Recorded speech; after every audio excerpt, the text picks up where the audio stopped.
because of the invariance property of the MLE, the maximum likelihood estimator for the mean is theta hat over 2. So how do we find the MLE for theta? What do we need to start with for that one?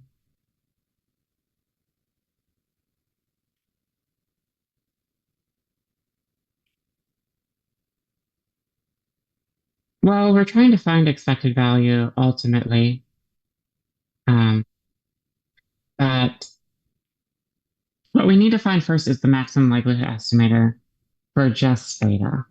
So what is our first step for finding any maximum likelihood estimator?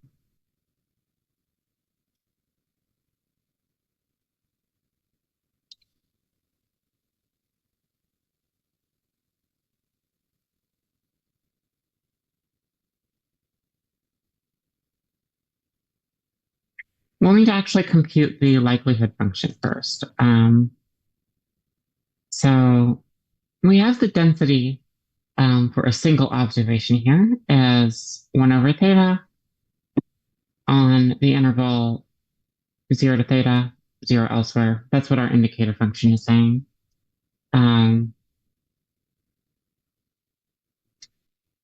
But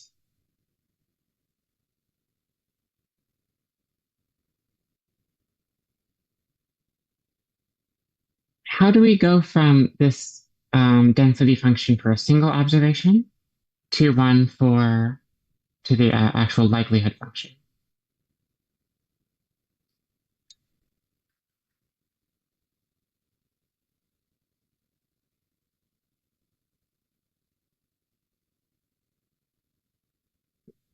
What do we do with this density?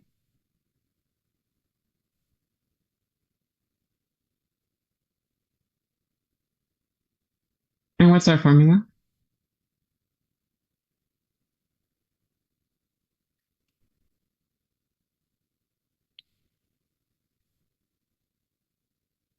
So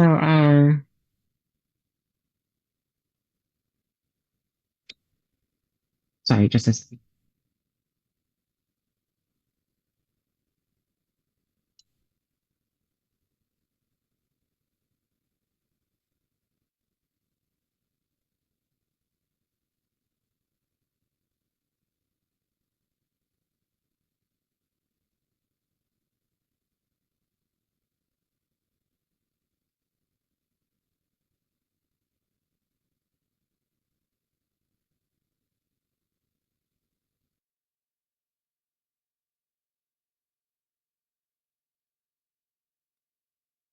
So the way we compute a likelihood function is that our likelihood for theta, given our data x. I'm sorry, I'll be back in a few minutes.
Sorry about that.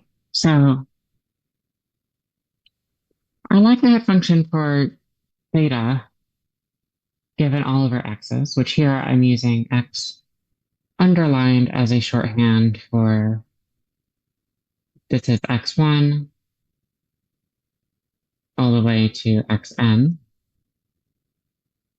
is going to be the joint density of x for all of our values x1 up through xn, given our parameter theta, which, how can we write this joint density here in a simpler form? Or how can we break it up, in other words?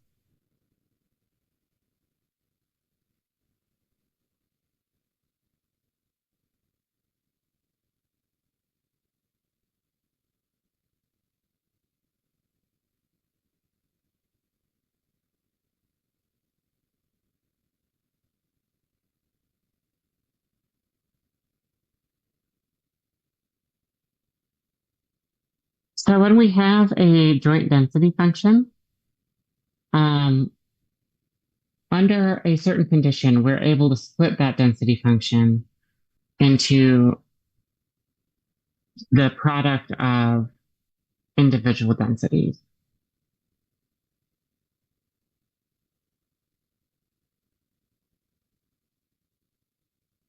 What condition is it? I'm asking here.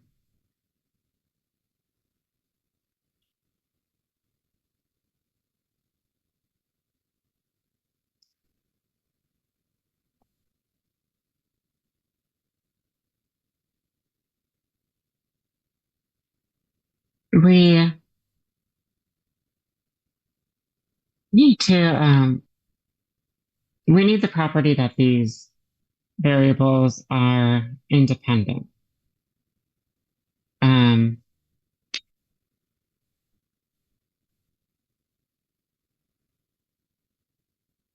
because of independence, we're able to split this thing into the density for x1 times the density for x2, and so on for all of these n variables in our sample. And again, this step here is because these are independent. Does this make sense?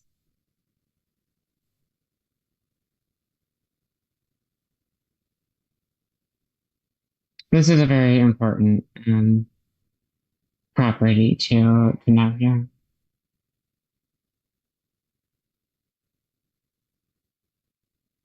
Now, do you see a way to simplify this here?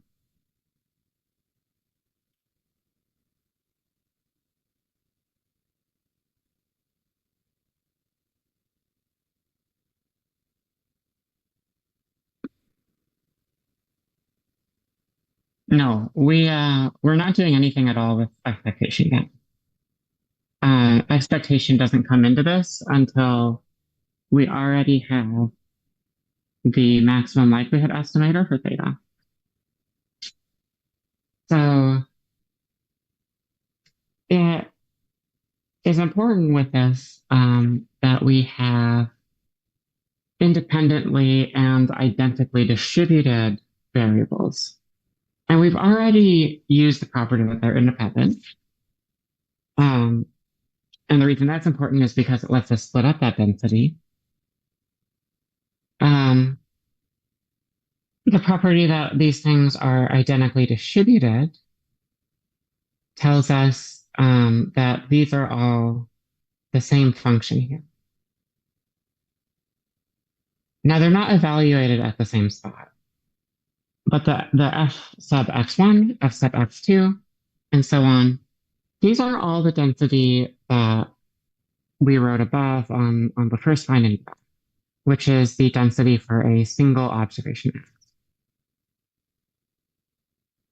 So we can simplify this into f sub x of x1 times f sub x of x2, and so on for all of these values of x. For here, this f sub x is the function that we have right here. Does that make sense?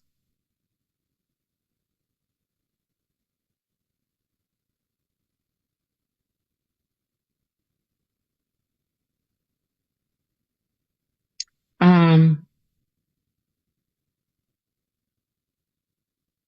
the difference is that, all right, let me write this. The difference is that here we are labeling this as the density function for x1 and the density function for x2 and so on, and the density function for xn. But what we're able to do going from this step to the third step is to say that actually f of x1 or f sub x1 here, this function, is just f sub x, which is what we have written up here on the first line in black. And f sub x2 is the same thing, and so on. And so we can write the same function n times, and it's evaluated at different places. So the first time it's evaluated at x1, second time is at x2, and so on. But this allows us to combine this into the product from I equals 1 to n of f sub x parentheses xi. And this here is the, I'll just write what the whole line is.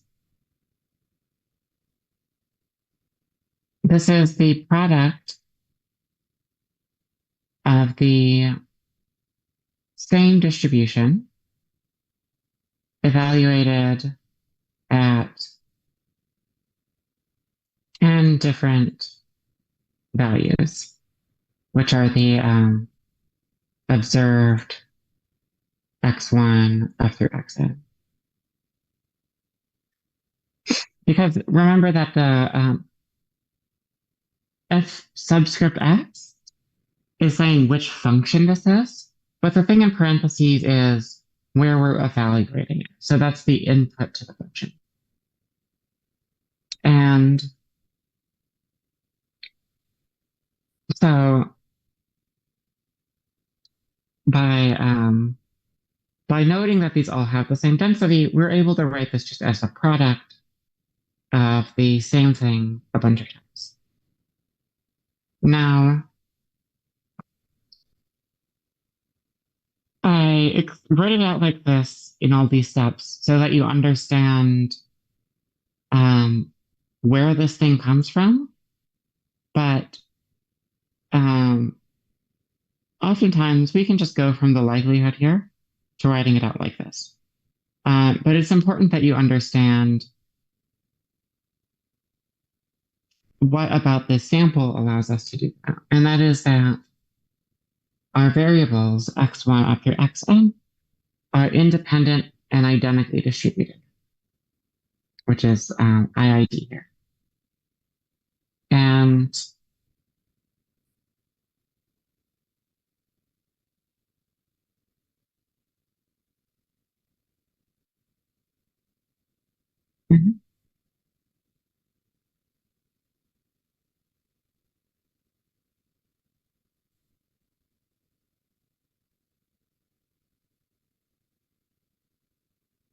there's belong to uniform. This is a property of our sample. So if we're taking random samples from a particular population or random samples, sample points from the same distribution, those are going to be IID. And IID means independent and identically distributed. That's just what we mean when we say IID. And yes, when if you see the phrase random sample from a uniform zero theta distribution, what that means is that we're taking IID observations from it. The definition of a random sample is those that we have IID observations. Does that make sense? Okay, so we've written this density function here as the product of I of the same density function, n of the same density function, evaluated at the points x1 all the way up through x. And so we'll actually write in the density function for this distribution now. And I'm going to switch to black because everything I wrote in red there is true for any random sample, or at least any random sample with a density function. And so now I'm going to switch to writing this as the product from I equals 1 to n of 1 over theta indicator function for x being between 0 and theta. Does this make sense? I've just written in what this. Oh, I'm sorry. It should be x here.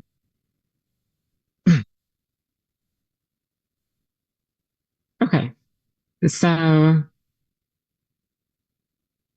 now how can we simplify this thing?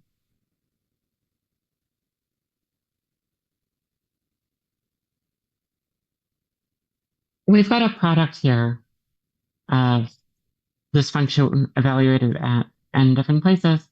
How can we simplify that into something that's easier to work with?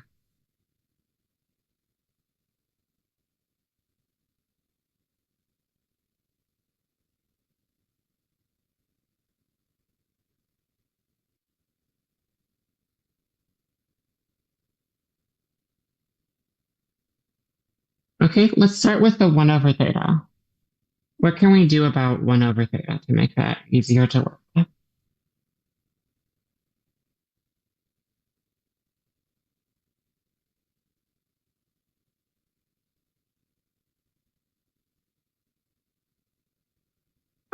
That's not what I'm looking for here. When we're simplifying a product, the first thing we want to look for, besides just like combining like terms within the product, is sorry, is taking anything out of the product that we're able to take out. So this 1 over theta, I'm multiplying the 1 over theta how many times?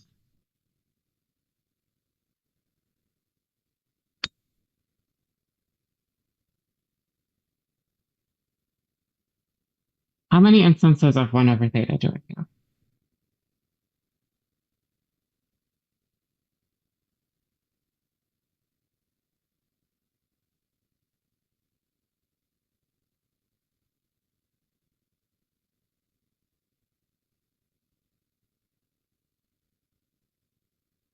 How many times am I multiplying this thing?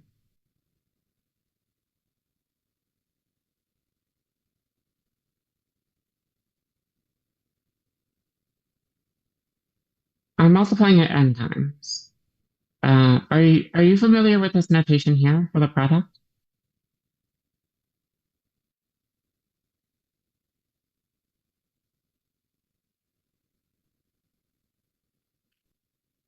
Okay, so I'll go down here. This is product of a sequence. This is just a notational thing, is that if we are writing the product from I equals 1 to n, what we've got here is I is the variable indexing the terms.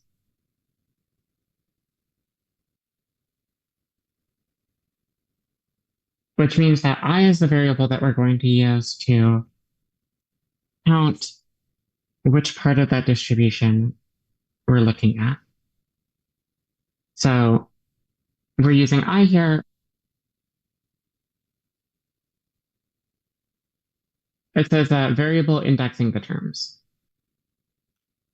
So what we say when we mean we mean when we say indexing is that for every thing we're looking at, we are using some variable, in this case I, to denote which position in that sequence we're looking at.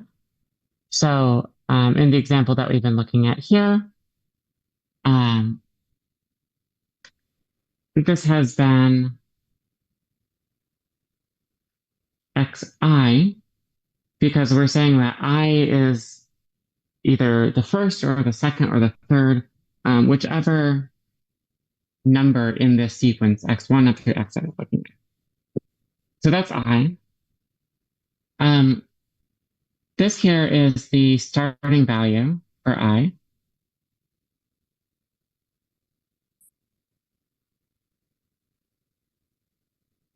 And this is the ending value.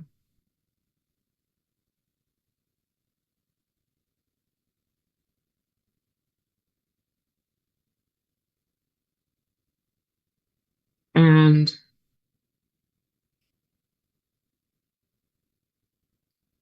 so we're going to be multiplying a bunch of things. The first one is going to be labeled 1. The last one is going to be labeled n, and we have everything in between there. So let's say that we are first, I'll, as an example, just give you, no, I'll call this, I'll just say I first, just as an example. So if I'm taking the product over these values of I, where I starts at 1 and goes up to n, these are integers, I'm going to write this as we first have 1, and then 2, and 3, and so on, all the way up to n. So we're taking the product over the range that our product symbol here defines. And if I write something like the product from maybe j equals 1 to n of x sub I, or sorry, x sub j, and I'll use a different variable. I'll use y, just so we're not confusing this with our actual sample we're looking at for exercise 2. What we're doing here is we're starting with the first value of j, which is 1. And so we're going to take y sub 1, and then the next value, and I will change this to a particular number. Let's say 6 here. And then our next number, we're going to have j equal to 2. So this is going to be y sub 2. And then y sub 3, 4, 5, 6. And so to recap, our product is, we're taking this thing here, which is the thing we're taking the product of, over all of its possibilities according to giving j the first value and then the next value and so on up until this ending one here. If I do this with a function, let's say the product from k equals, we can start at something else, k equals 0 up to 5 of g of w sub k. This is going to be, and we'll do it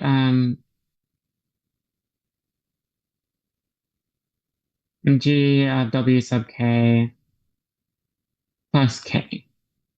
just to add some more complexity here for the example. This is going to be g of w sub 1 plus 1 times g of w sub 2 plus 2 times g of w sub 3 plus 3, and I'll change the n to a 3, just so I don't have to write more. Does this make sense what's going on with this product here? Okay. And I'll also mention sums, because these are quite similar. It's just a different notation. If I have this different notation for the big symbol tells us to take a sum instead of a product. Sum from, let's say h equals, we'll throw in a negative 2 to positive 2 of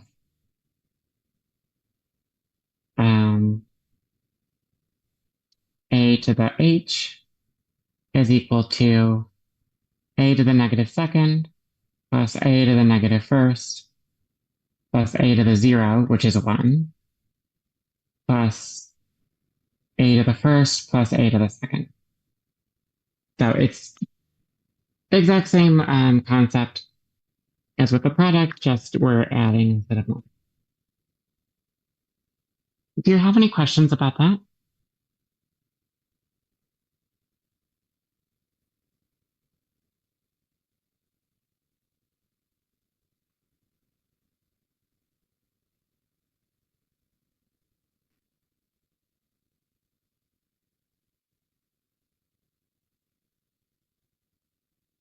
And then we just go along the, yeah, so anytime we're looking at any of these, we're starting at whatever value is on the bottom of the product or the sum. That tells us our starting point, and then we increase by 1 each time. So we're looking at -2, and then the next integer is -1, the next one is 0, next is 1, next is 2. Does that make sense?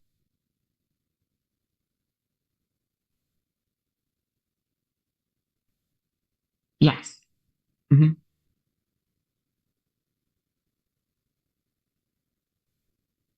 And yeah, yeah, that's enough to say about that. But now going back to our problem here with the uniform, we're taking the product from I equals 1 to n of this thing. I like my theta look nicer. And I said that there's something we can simplify with the theta. And do you see what that is now? How we can simplify theta in this expression here?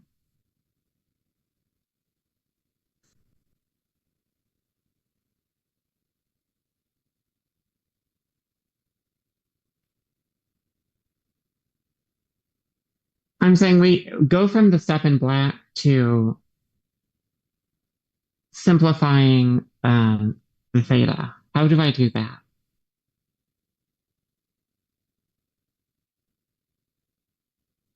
Remember that this is the product from, this is the product of 1 over theta times our indicator function. And I won't fill in what's inside the indicator function. Actually, I should. 0 is less than or equal to xi plus theta, that's 1 here, times 1 over theta, indicator 0 is less than or equal to x2, less than or equal to theta, and so on, times 1 over theta, indicator 0 less than or equal to x, and less than or equal to theta. So I'm multiplying the same thing n times. And so I have n copies of 1 over theta here. And so I'll just bring this thing outside the product. And this is going to be 1 over theta to the nth power times the product of I equals 1 to n, indicator x between 0 and theta. So all I've done here is factored out the 1 over theta. Even though I'm taking a product over all of these values, 1 up through n, it's still just a product. I can factor things out and write them in the front. Does that make sense? Okay. So now let's look at the inside of this product, the indicator function. Our first step is we can just simplify the expression itself into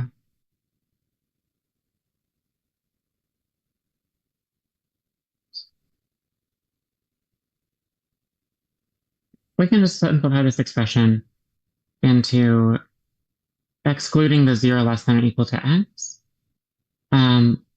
because this part here in particular is redundant if we're interested in theta.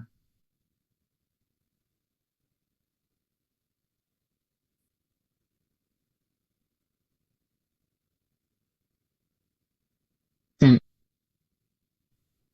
redundant if we're interested in theta, since xi has to be at least 0. So the premise of this problem is that we have a random sample from a uniform 0 theta distribution, and we are interested in finding the value of theta, our estimate for theta that maximizes the likelihood function. But it's not even possible for x to be less than 0 because it's a uniform distribution from 0 to theta. So there's not anything less than 0. And we're just trying to find the upper bound, which is theta, but the part that says that x has to be at least 0, that's not telling us anything useful because we already know it has to be at least 0. Because the sample came from a uniform 0-1 distribution. Sorry, a 0 theta distribution. It's like if I'm taking samples that are if I'm doing coin flips, heads or tails, and I'm counting them as zeros and ones, I know I'm not going to get a 3 there because my only options are 0. So if I was writing something about like x has to be 0, 1, I already know that. That's not telling me anything about the parameter I'm estimating. And usually with these likelihood function problems, we just don't write the indicator function. But the reason it's important for this one is because theta is actually inside the indicator function. It's not just like x is between 0 and 1 or x is greater than 0. We've got theta here, so we have to include that. But we don't have to include the 0 less than. So I'll just write this as the indicator for xi is less than or equal to theta. Does that make sense? Okay. So looking at this product here, from I equals 1 to n of indicator xi less than or equal to theta, what is this telling me conceptually? Um, let's say that, like, how can I summarize this thing that I'm circling right now?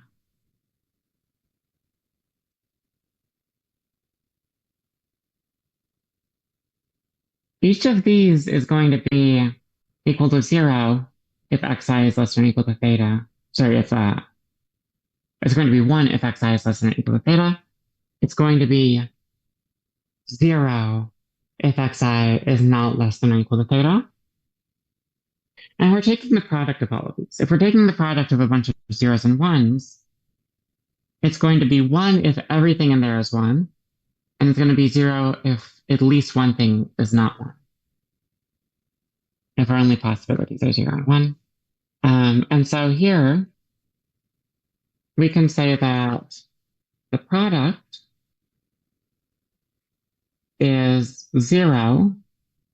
Oh, sorry, 1. The product is 1 if every xi is no more than theta and 0 otherwise. And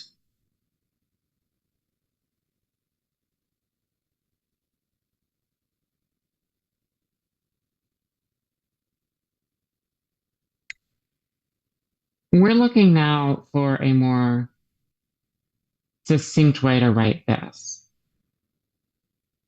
So if the product is 1 if every xi is no more than theta and 0 otherwise,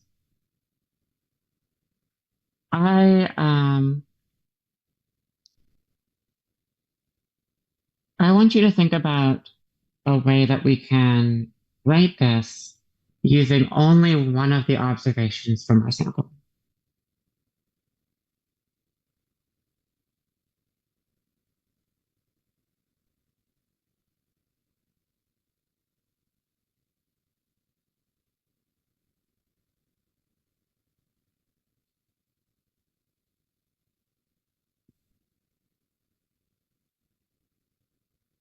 Okay, so um,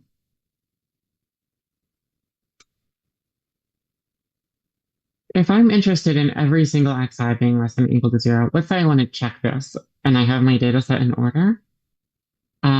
This means that the product is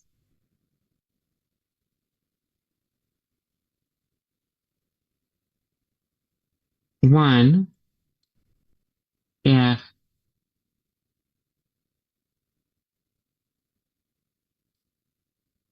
the largest xi, which is to say the sample max,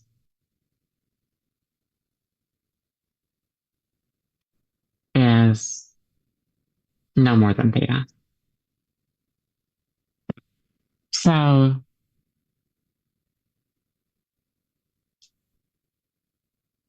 I want all of the xi to be less than or equal to theta. I know that's going to be true if and only if the largest xi is less than or equal. Because if I want all of them to be below this upper bound, really I just have to make sure that the biggest one is below the upper. Does that make sense?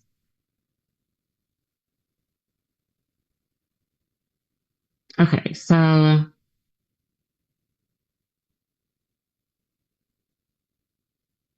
I can rewrite this then as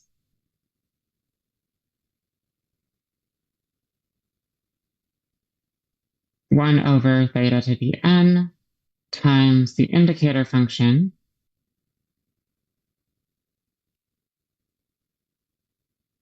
for x nth order statistic less than or equal to theta. Are you familiar with this notation for the order statistics?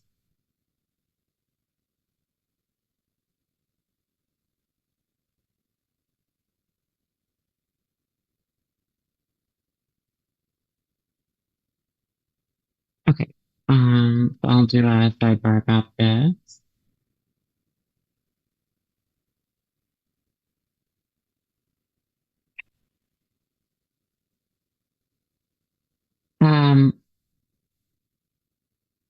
we can say that here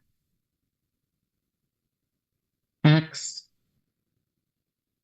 parentheses subscript n, or I shouldn't say n, I should say,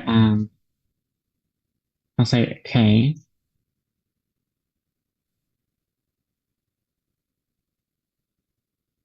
is the kth order statistic,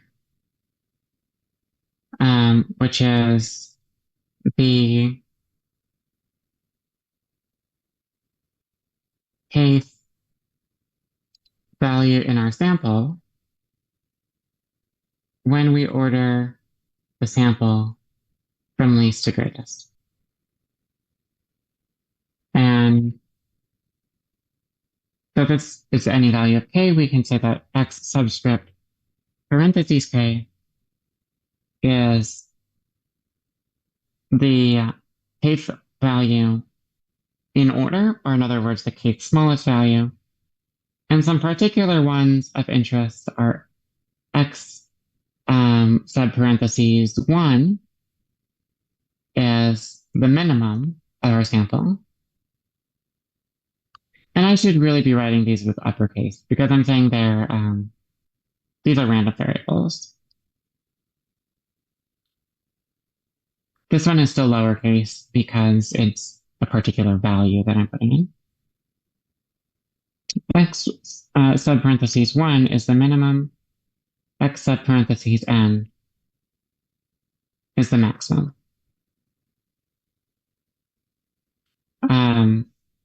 For a sample of size n.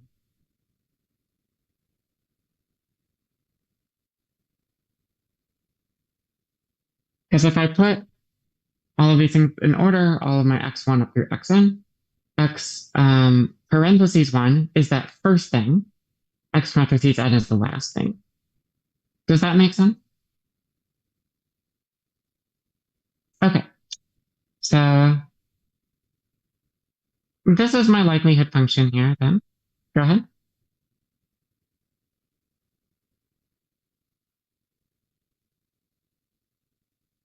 Mm-hmm. Yeah. So this is our likelihood function. And this is the most simplified form that we can write it in.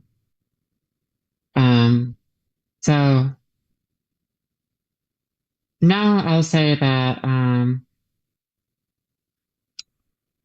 having simplified the likelihood function, we now want to find the value of theta as a function of our sample data that maximizes this function. Or in other words, this will be some likelihood estimator for theta. Does that make sense? Okay. And so the way we'll approach this is by looking at the two parts of the function separately to see what value of theta maximizes each part. So my likelihood function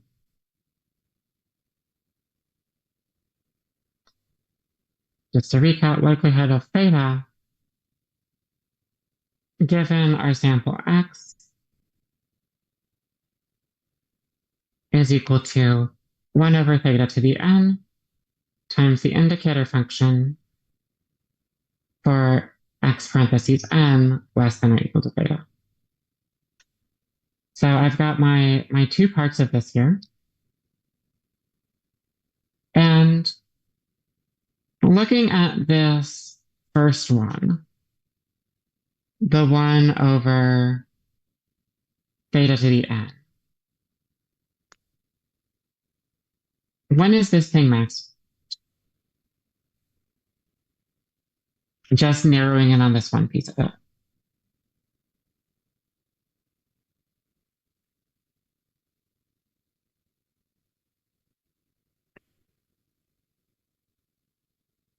If I want to make that 1 over theta to the n as large as possible, what should I do with theta?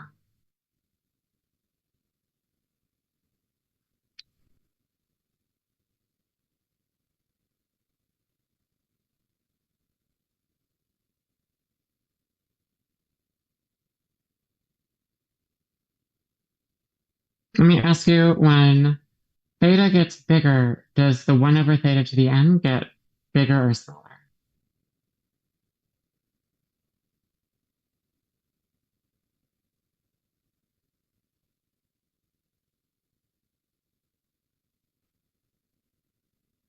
Yeah, and we want this to be as big as possible. So, yeah, so maximize when theta is small. And we know theta has to be greater than zero, just by definition of the distribution we're looking at. And here, when is this piece maximized?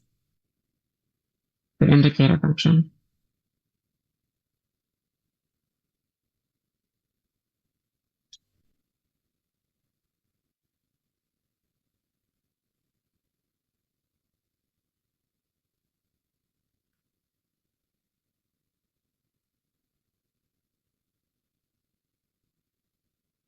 What are the possible values for this indicator function?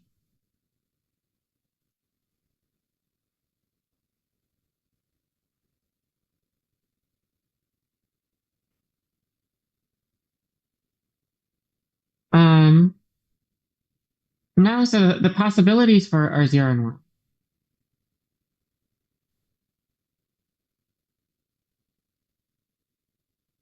So we want to find, if we're looking for the maximum, we want to find what makes this 1. And in terms of theta, when is this function 1?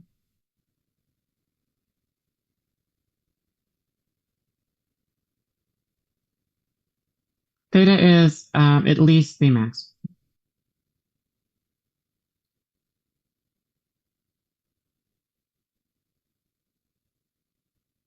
Which is our x sub parentheses. So does this make sense here in blue?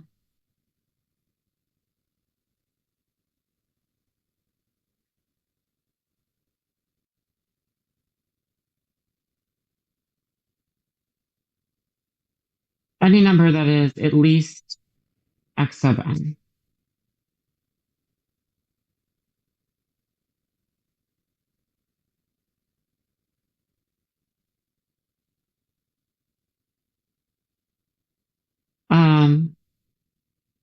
Yeah, it doesn't matter. Like there's no particular restrictions on theta as long as it is at least x sub parentheses n for the blue.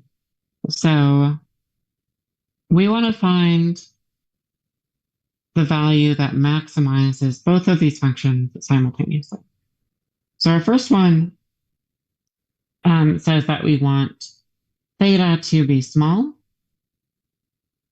and the second one, we want theta to be at least the sample max. So what is the value of theta that satisfies both of these, that makes it small and makes it at least the sample maximum?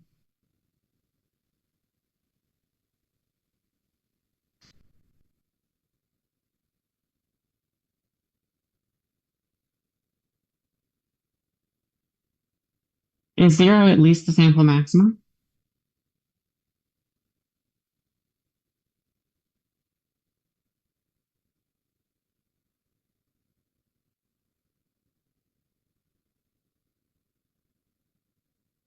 Okay, it's going to be xn, our sample maximum, because we want the smallest value that is at least x parentheses n, and that's just x parentheses n itself.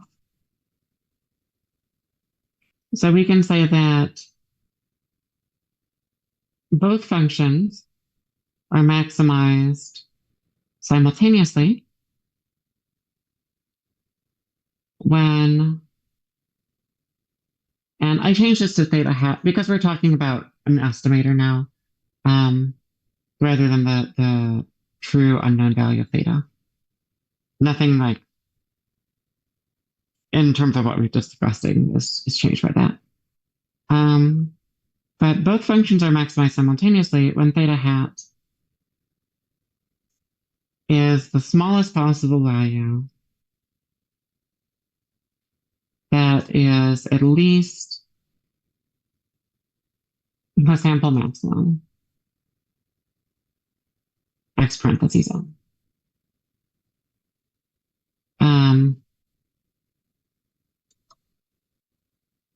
And more succinctly, we can say theta hat, or the likelihood function is maximized when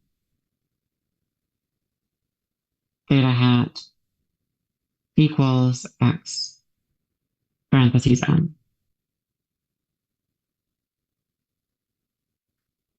And so this is our maximum likelihood estimator for theta.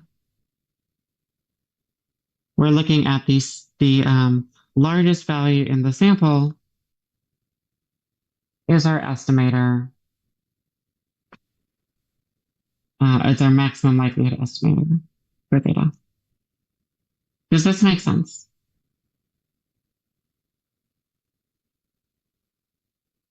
This is the final answer for the maximum likelihood estimator. The original question was, what is the maximum likelihood estimator of the expectation?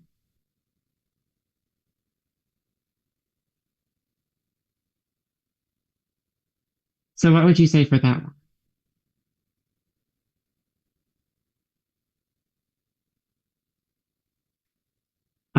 The maximum likelihood estimator for the expectation is going to be theta hat over 2,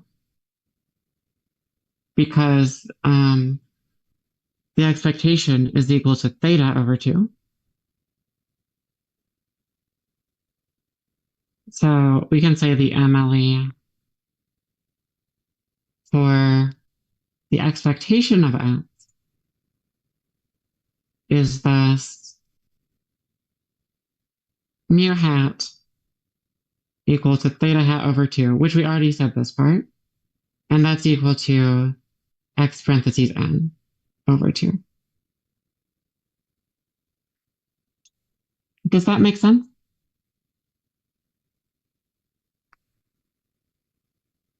Okay. So we're out of time now, but do you have any last questions?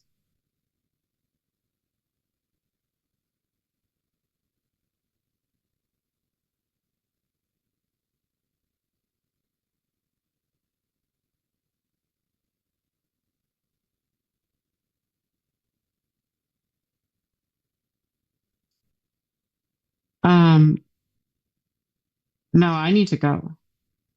My next session is in 2 minutes.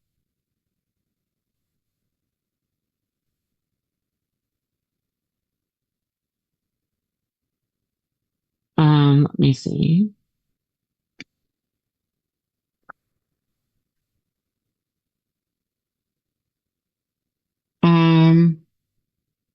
Yeah, that works for me. So I will see you at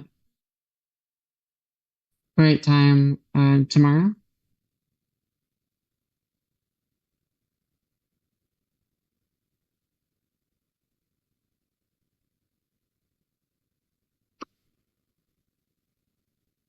Okay.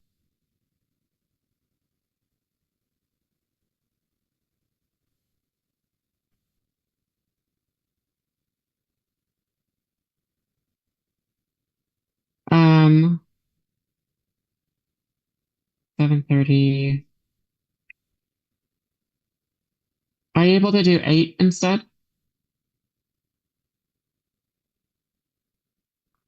Okay, so I'll see you at 8 p.m. Time.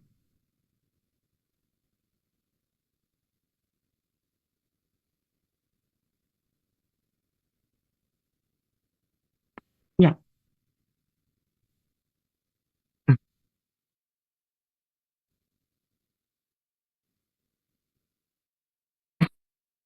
And I'm gonna another 15 for the prep time yesterday. But yeah, I will put the Zoom recording and the whiteboards in the Google Doc and send that to you. Okay, have a good one.